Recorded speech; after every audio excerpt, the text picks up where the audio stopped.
Hi hall welcome back to ಹರಮ್ಯ Krishna YouTube channel. ಎಲ್ಲರೂ ಹೇಗಿದ್ದೀರಾ? I hope ಎಲ್ಲರೂ ಚೆನ್ನಾಗಿದ್ದೀರಾ ಅಂತ ಅಂದ್ಕೊತೀನಿ. ಇನ್ನು ಯಾರೆಲ್ಲ ನನ್ನ ಚಾನಲ್ನ ಸಬ್ಸ್ಕ್ರೈಬ್ ಮಾಡಿದೆ ನೋಡ್ತಿದ್ರೆ ಪ್ಲೀಸ್ ಒಂದು ಸಬ್ಸ್ಕ್ರೈಬ್ ಮಾಡಿ, ಹಾಗೆ ವಿಡಿಯೋನ ಎಲ್ಲಿ ಸ್ಕಿಪ್ ಮಾಡಿದೆ ನೋಡಿ. ಇವತ್ತು ಏನು ರೆಸಿಪಿ ಮಾಡ್ತಾಯಿದ್ದೀನಿ ಅಂತ ಅಂದರೆ, ತೊಂಡೆಕಾಯಿ ಡ್ರೈ ಮಾಡಿಬಿಟ್ಟು ಪೂರಿ ಅಥವಾ ಚಪಾತಿ ಮಾಡೋಣ ಅಂತ ಅಂದ್ಕೊಂಡಿದ್ದೀನಿ. ಬನ್ನಿ ಹೇಗೆ ಮಾಡೋದು ನೋಡ್ಕೊಂಬರೋಣ. ಈ ತೊಂಡೆಕಾಯಿ ಡ್ರೈ ನೀವು ಪೂರಿ ಅಥವಾ ಚಪಾತಿ ಯಾವುದಕ್ಕಾದ್ರೂ ಮಾಡ್ಕೊಬೋದು. ಅದರಲ್ಲೂ ಅನ್ನ ರಸಂ ಮಾಡಿದಾಗ ಇದನ್ನು ಸೈಡ್ಸಿಗೆ ಮಾಡ್ಕೊಂಡ್ರದ್ದು ತುಂಬ ಚೆನ್ನಾಗಿರುತ್ತೆ. ಒಂದ್ಸರಿ ಟ್ರೈ ಮಾಡಿ ನೋಡಿ. ಬನ್ನಿ ಹೇಗೆ ಮಾಡೋದು ನೋಡ್ಕೊಂಬರೋಣ. ಮೊದಲಿಗೆ ಗ್ಯಾಸ್ನ ಹಚ್ಕೊಂಡು ಒಂದು ಬಾಣಲಿನ ಕಾಯಕ್ಕೆ ಇಟ್ಕೊಳ್ಳಿ. ಕಾಯ್ದಮೇಲೆ ಒಂದು 2 ಟೇಬಲ್ ಸ್ಪೂನ್ ಆಗೋಷ್ಟು ಕಡಲೆ ಬೀಜನ ಹಾಕ್ಕೊಳ್ಳಿ. ಇದರಲ್ಲಿ ಡ್ರೈ ರೋಸ್ಟ್ ಮಾಡ್ಕೋಬೇಕು ಫುಲ್ಲೂ. ಕಡಲೆ ಬೀಜ ಸ್ವಲ್ಪ ಕ್ರಿಸ್ಪಿ ಆದಮೇಲೆ ಇಲ್ಲಿ 1 ಟೇಬಲ್ ಸ್ಪೂನ್ ಆಗೋಷ್ಟು ನಾನು ಧನಿಯಾ ಕಾಳನ್ನ ಹಾಕ್ಕೊಂಡಿದ್ದೀನಿ. ಅದನ್ನು ಸ್ವಲ್ಪ ನೀಟಾಗಿ ಡ್ರೈ ರೋಸ್ಟ್ ಮಾಡ್ಕೊಳ್ಳಿ. ಇದು ಆಲ್ಮೋಸ್ಟ್ ಎಲ್ಲನೂ ಡ್ರೈ ರೋಸ್ಟೇ ಮಾಡ್ಕೊಬೇಕು. ಸ್ವಲ್ಪ ಲೋ ಫ್ಲೇಮಲ್ಲಿ ಇಟ್ಕೊಂಡು ಡ್ರೈ ರೋಸ್ಟ್ ಮಾಡ್ಕೊಳ್ಳಿ. ಅದಾದಮೇಲೆ ಇಲ್ಲಿ 1 ಟೇಬಲ್ ಸ್ಪೂನಷ್ಟು ಕಡಲೆಬೇಳೆ, ಅರ್ಧ ಟೇಬಲ್ ಸ್ಪೂನಷ್ಟು ಉದ್ದಿನಬೇಳೆನ ತೊಗೊಂಡಿದ್ದೀನಿ. ಅದನ್ನು ಹಾಕ್ಕೊಂಡು ಅದನ್ನು ಫ್ರೈ ಮಾಡ್ಕೊಳ್ಳಿ ನೀಟಾಗಿ. ಫ್ರೈ ಮಾಡಿಕೊಂಡು ಅದಾದಮೇಲೆ ಅದಕ್ಕೆ 2 ಬ್ಯಾಡಗಿ ಮೆಣಸಿನ್ಕಾಯಿ ಮತ್ತು 3 ಗುಂಟೂರು ಮೆಣಸಿನ್ಕಾಯಿನ ಹಾಕ್ಕೊಳ್ಳಿ. ಅದಾದಮೇಲೆ ಸ್ವಲ್ಪ ಕರಿಬೇವನ್ನ ಹಾಕ್ಕೊಳ್ಳಿ. ಎಲ್ಲನೂ ಡ್ರೈ ರೋಸ್ಟ್ ಮಾಡ್ಕೋಬೇಕು. ನೀಟಾಗಿ ರೋಸ್ಟ್ ಮಾಡ್ಕೊಳ್ಳಿ. ಸ್ವಲ್ಪ ಅದು ಕಲರ್ ಚೇಂಜ್ ಆಗೋವರೆಗೂ ಮಾಡಿಕೊಂಡ್ರೆ ಸಾಕಾಗುತ್ತೆ. ನೋಡಿ, ಇಷ್ಟಾದರೆ ಸಾಕಾಗುತ್ತೆ. ಅದಾದಮೇಲೆ ನೀವಿಲ್ಲಿ ಹಸಿ ತೆಂಗಿನಕಾಯಿನ ಹಾಕ್ಕೊಳ್ಳಿ. ನೀವು ಇಲ್ಲಿ ಬೇಕಾದರೆ ಕೊಬ್ಬರಿನೂ ಹಾಕ್ಕೋಬೋದು. ಕೊಬ್ಬರಿ ಆದರೆ ಅಷ್ಟೊಂದು ಟೇಸ್ಟ್ ಇರಲ್ಲ, ಹಾಗಾಗಿ ಹಸಿ ಕಾಯಿ ತುರಿನ ಹಾಕ್ಕೊಳ್ಳಿ, ತುಂಬ ಚೆನ್ನಾಗಿ ಬರುತ್ತೆ. ಅದಾದಮೇಲೆ ಅದನ್ನು ನೀಟಾಗಿ ಡ್ರೈ ರೋಸ್ಟ್ ಮಾಡ್ಕೊಳ್ಳಿ. ರೋಸ್ಟ್ ಆದಮೇಲೆ ಒಂದು 2 ನಿಮಿಷ ಆಫ್ ಮಾಡಿಬಿಟ್ಟು ಸೈಡಿಗೆ ಇಟ್ಬಿಡಿ, ಅದು ತಣ್ಣಗಾಗೋವರೆಗೂ. ತಣ್ಣಗಾದಮೇಲೆ ಒಂದು ಜಾರಿಗೆ ಟ್ರಾನ್ಸ್ಫರ್ ಮಾಡ್ಕೊಳ್ಳಿ. ಇದನ್ನು ಫುಲ್ ನೀರು ಹಾಕ್ದಲೇ ರುಬ್ಕೋಬೇಕು. ಇದಕ್ಕೆ ಒಂದೇ ಒಂದು ಡ್ರಾಪು ನೀರು ಹಾಕಬಾರ್ದು. ಇದು ಡ್ರೈ ಮಾಡ್ತಿರೋದ್ರಿಂದ ಹಾಗೇ ರುಬ್ಕೋಬೇಕು, ವಾಟರ್ ಏನು ಹಾಕೋಬೇಡಿ. ಇನ್ ಕೇಸ್ ನಿಮಗೆ ಡ್ರೈ ಎಲ್ಲ ಬೇಡ, ನಮಗೆ ಗ್ರೇವಿ ಥರ ಬೇಕು ಅಂತಂದರೆ ಇದಕ್ಕೇ ನೀರು ಹಾಕ್ಕೊಂಡು ಪೇಸ್ಟ್ ಮಾಡ್ಕೊಳ್ಳಿ. ಅದನ್ನು ಟೇಸ್ಟ್ ಚೆನ್ನಾಗಿ ಬರುತ್ತೆ. ಅಂದರೆ ಅದೇ ಬೇರೆ ಟೇಸ್ಟ್ ಬರುತ್ತೆ, ಇದೇ ಬೇರೆ ಟೇಸ್ಟ್ ಬರುತ್ತೆ. ಬಟ್ ಇದನ್ನು ಡ್ರೈಯಲ್ಲಿ ಒಂದು ಸರಿ ಟ್ರೈ ಮಾಡಿ ನೋಡಿ, ತುಂಬ ಚೆನ್ನಾಗಿ ಬರುತ್ತೆ. ಅದಾದಮೇಲೆ ಮತ್ತೆ ಗ್ಯಾಸ್ನ ಹಚ್ಕೊಂಡು ಒಂದು ಬಾಣಲೆನ ಇಟ್ಕೊಳ್ಳಿ. ಬಾಣಲೆಗೆ ಒಂದು 2 ಸ್ಪೂನ್ ಆಗೋಷ್ಟು ಆಯಿಲ್ನ ಹಾಕ್ಕೊಳ್ಳಿ. ಆಯಿಲ್ ಕಾಯ್ದ ಮೇಲೆ ಇದಕ್ಕೆ 1/4 ಟೇಬಲ್ ಸ್ಪೂನಷ್ಟು ಸಾಸಿವೆನ ಹಾಕ್ಕೊತಾ ಇದ್ದೀನಿ.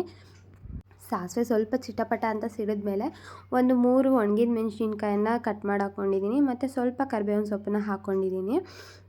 ನೀವಿಲ್ಲಿ ಹಸಿರು ಮೆಣಸಿನ್ಕಾಯಿನೂ ಹಾಕ್ಕೊಬೋದು. ಹಸಿರು ಮೆಣಸಿನ್ಕಾಯಿ ಆಲ್ಮೋಸ್ಟ್ ಗ್ಯಾಸ್ಟ್ರಿಕ್ ಅಂತ ಜಾಸ್ತಿ ಯೂಸ್ ಮಾಡೋಕ್ಕೋಗಲ್ಲ, ಹಾಗಾಗಿ ಇಲ್ಲಿ ಒಣಮೆಣ್ಸಿನ್ಕಾಯಿನೇ ಹಾಕಿದ್ದೀನಿ. ಅದಾದಮೇಲೆ ಇಲ್ಲಿ 1 ಈರುಳ್ಳಿನ ಸಣ್ಣದಾಗಿ ಕಟ್ ಮಾಡಿ ಹಾಕ್ಕೊಂಡಿದ್ದೀನಿ. ಕಟ್ ಮಾಡಿ ಹಾಕ್ಕೊಂಡು ನೀಟಾಗಿ ಮಿಕ್ಸ್ ಮಾಡ್ಕೊಳ್ಳಿ. ಮಿಕ್ಸ್ ಮಾಡಿಕೊಂಡು ಅದು ಸ್ವಲ್ಪ ಕಲರ್ ಚೇಂಜ್ ಆಗೋವರೆಗೂ ಹುರ್ಕೊಳ್ಳಿ ಹಂಗೇ. ಅದಾದಮೇಲೆ ನೀವು ತೊಂಡೆಕಾಯಿ ಏನು ಕಟ್ ಮಾಡಿ ಇಟ್ಕೊಂಡಿರ್ತೀರಲ್ಲ ಅದನ್ನು ಹಾಕ್ಕೋಬೇಕು.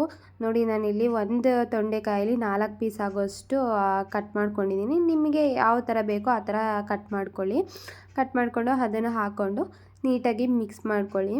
ನೀಟಾಗಿ ಮಿಕ್ಸ್ ಮಾಡಿಕೊಂಡು ಅದು ಒಂದು ಸ್ವಲ್ಪ ಅದರಲ್ಲೇ ಆಯಿಲಲ್ಲೇ ನೀಟಾಗಿ ಫ್ರೈ ಮಾಡಬೇಕು. ಅದು ಆಯಿಲಲ್ಲೇ ಬೆಂದ್ರೇ ಚೆನ್ನಾಗಿರುತ್ತೆ. ನೀವು ಮಸಾಲೆ ಎಲ್ಲ ಹಾಕಿದ್ಮೇಲೆ ಬೇಯೋಕ್ಕಾಗಲ್ಲ ಅದು, ಹಂಗಾಗಿ ಫುಲ್ಲು ನೀಟಾಗಿ ಬೇಯಿಸ್ಕೊಳ್ಳಿ. ಅದಾದಮೇಲೆ ಇಲ್ಲಿ ಫ್ರೈ ಮಾಡಿದ್ಮೇಲೆ ಸ್ವಲ್ಪ ಸಾಲ್ಟನ್ನು ಹಾಕ್ಕೊಳ್ಳಿ. ರುಚಿಗೆ ಎಷ್ಟು ಬೇಕೋ ಅಷ್ಟು ನೋಡ್ಕೊಂಡು ಹಾಕ್ಕೊಳ್ಳಿ. ಅದಾದಮೇಲೆ ಅದನ್ನು ನೀಟಾಗಿ ಮಿಕ್ಸ್ ಮಾಡ್ಕೊಳ್ಳಿ. ಮಿಕ್ಸ್ ಮಾಡಿಕೊಂಡು ಅದು ಚೆನ್ನಾಗಿ ಬೇಯಬೇಕು. ಒಂದು 80 to 90% ಅಷ್ಟು ಬೆಂದ ಮೇಲೆ ಆಮೇಲೆ ನೀವು ಪೌಡರ್ನ ಹಾಕ್ಕೊಳ್ಳಿ. ಅಲ್ಲಿವರೆಗೂ ಸ್ವಲ್ಪ ಈ ಕಡೆ ಪಕ್ಕದಲ್ಲಿ ಬೇಯೋಕ್ಕೆ ಬಿಟ್ಬಿಡಿ. ಪಕ್ಕದಲ್ಲಿ ಇದು ಬೇಯೋ ಅಷ್ಟೊತ್ತಿಗೆ ನಾವು ಇಲ್ಲಿ ಪೂರಿನೂ ಮಾಡ್ಕೊಂಬಿಡೋಣ.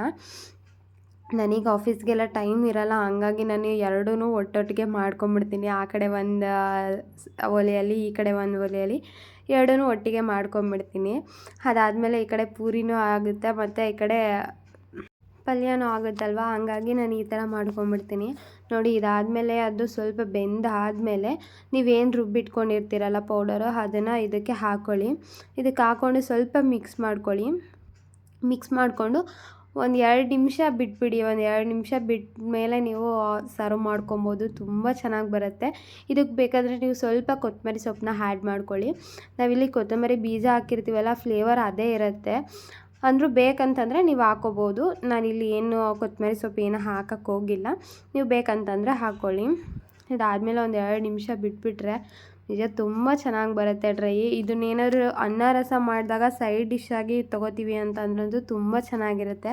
ಒಂದ್ಸರಿ ಮನೇಲಿ ಟ್ರೈ ಮಾಡಿ ರೆಸಿಪಿ ಹೇಗೆ ಬಂತು ಅಂತ ಕಮೆಂಟಲ್ಲಿ ತಿಳಿಸಿ. ಇದನ್ನು ನೀವು ಗ್ರೇವಿ ಟೈಪ್ ಮಾಡ್ಕೋತೀರಿ ಅಂತಂದರೆ ಇದೇ ಮಸಾಲೆನೇ ಹಾಕ್ಕೊಂಡು ನೀವು ಗ್ರೇವಿ ಥರನೂ ಮಾಡ್ಕೊಬೋದು. ನೋಡಿ ಎಷ್ಟು ಚೆನ್ನಾಗಿ ಬಂದಿದೆ ಅಂತ. ನೀವು ಒಂದ್ಸರಿ ಮನೆಯಲ್ಲಿ ಟ್ರೈ ಮಾಡಿ ನನಗೆ ಕಮೆಂಟಲ್ಲಿ ತಿಳಿಸಿ.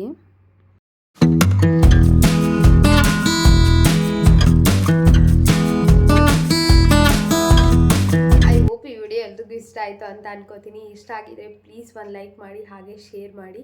ನಿಮ್ಮ ಅನಿಸಿಕೆ ಏನಾದರೂ ಇತ್ತು ಅಂತಂದರೆ ಕಮೆಂಟ್ ಮೂಲಕ ತಿಳಿಸಿ.